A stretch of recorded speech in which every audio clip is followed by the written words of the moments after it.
And you're probably thinking, how the did this guy make 21 grand in 1 month? Well, I'm going to let you into a little secret, and it all comes down to 2 words. Hello and welcome back to another episode of my journey to FIRE, which stands for Financial Independence and Retire Early. One of my long-term goals is to earn enough passive income to fund a good lifestyle without the need for a 9-to-5 job.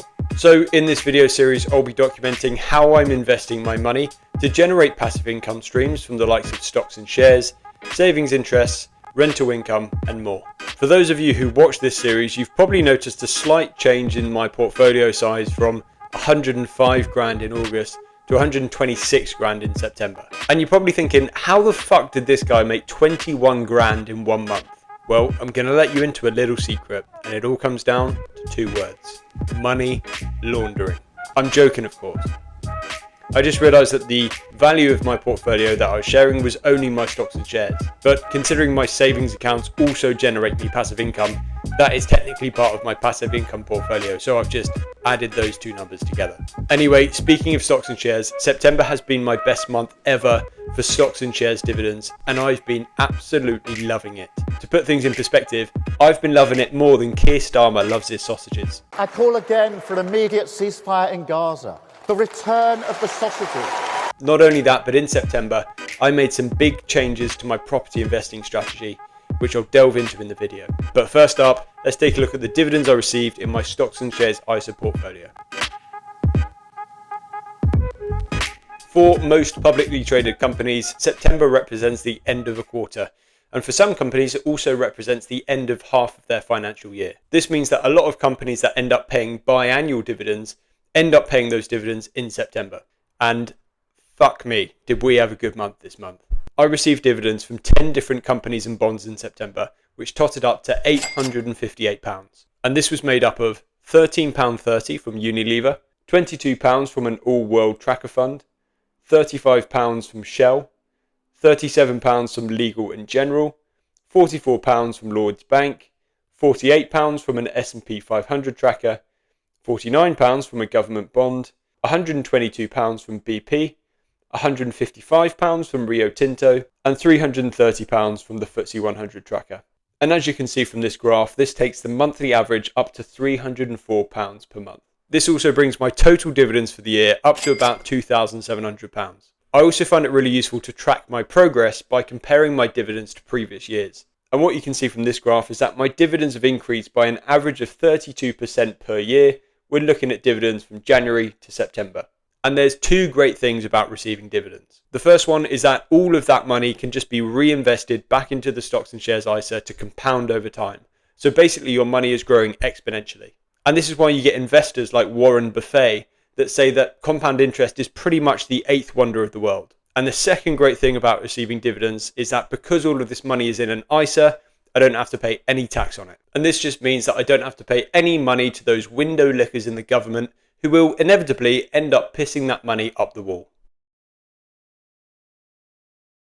If you've seen previous videos of this series, you'll know that I want to try and max out my stocks and shares ISA with the full 20 grand every year. To do this, I put 2 grand in every month for 10 months of the year, which means that there's 2 months contingency if there's any months where my spending is higher or my expenses are higher, and I need to put the money aside for something else. That being said, last month I actually chucked in an additional 4 grand as there was a mini market crash and shares were essentially on sale. So far this year I've invested £12,000 into my stocks and shares ISA. However, things have now taken a bit of a turn with my investing strategy.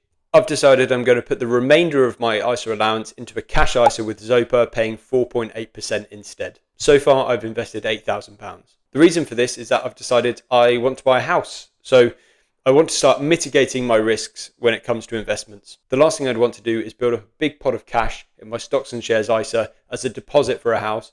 And then when it comes around to actually buying it, there's a market crash and I can no longer afford the house. So between now and when I intend to buy a house, which I'm hoping will be around mid-2025, I'm just going to keep a big pot of cash saved up and leave my stocks and shares ISA separate. That being said, I currently don't intend to take any money out of my stocks and shares ISA to actually buy a house, and I just want to leave it there to compound and generate dividends for me in the background. So currently my stocks and shares ISA consists of the following companies and funds: You can also see in this pie chart the relative weightings of each holding in my portfolio based on their value.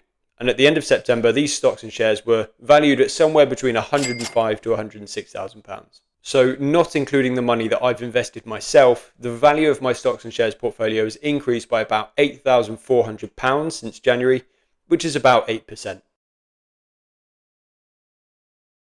In terms of property, I own a 2-bedroom, 1-bath flat in the East Midlands of the UK. I lived there myself for about 3 years, but when I moved to London to change jobs, I just decided to keep it and rent it out. I rent it out for £1,275 a month, but after property management costs, this comes to £1,144 per month, which is what I received in September.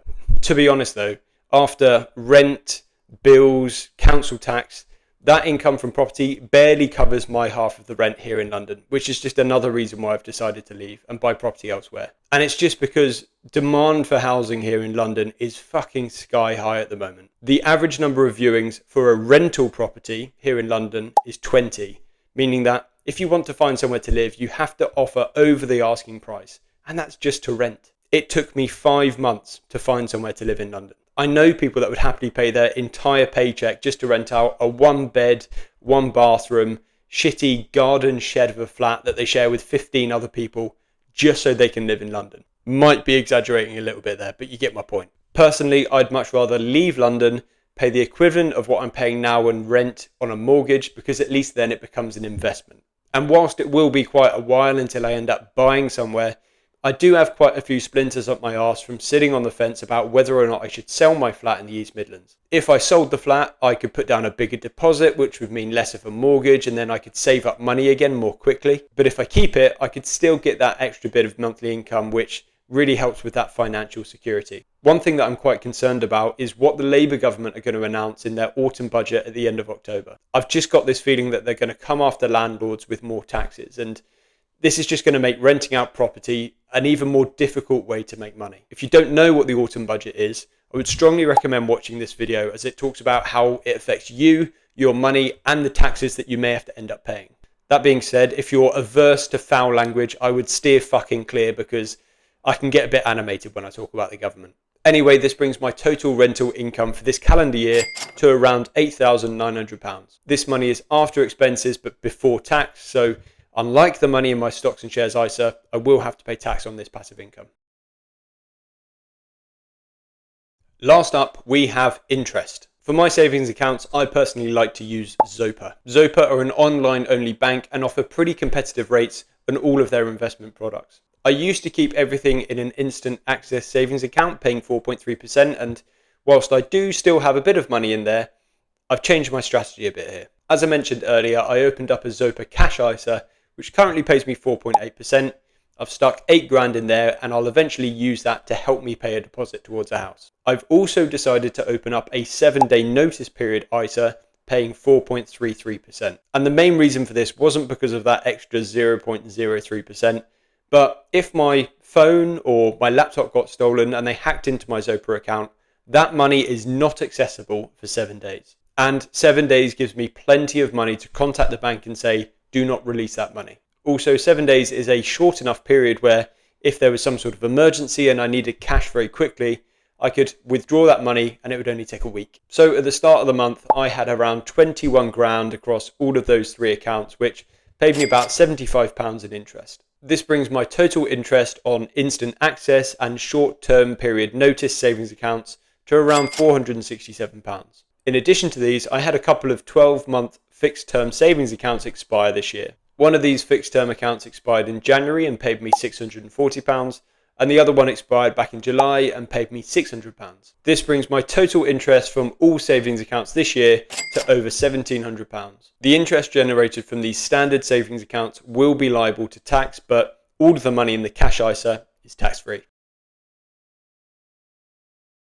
To summarise, so far this year I've received £2,742.56 in dividends, £8,907.93 in rental income, and £1,707.55 in money from interest in savings accounts. This comes to a grand total of £13,358.04 in passive income since January. If you also account for the £8,395 in capital gains from my stocks and shares ISA, this would bring my passive income for this calendar year to up to £21,753.04. So these are all of my current sources of passive income, but one of my long-term goals is to start earning money from YouTube too. To do this, I'll need to get to at least 1,000 subscribers. So if you found this video interesting or insightful, or just want to join me on my journey to FIRE, then click subscribe. Thanks for watching. I'll see you in the next one. The return of the sausages.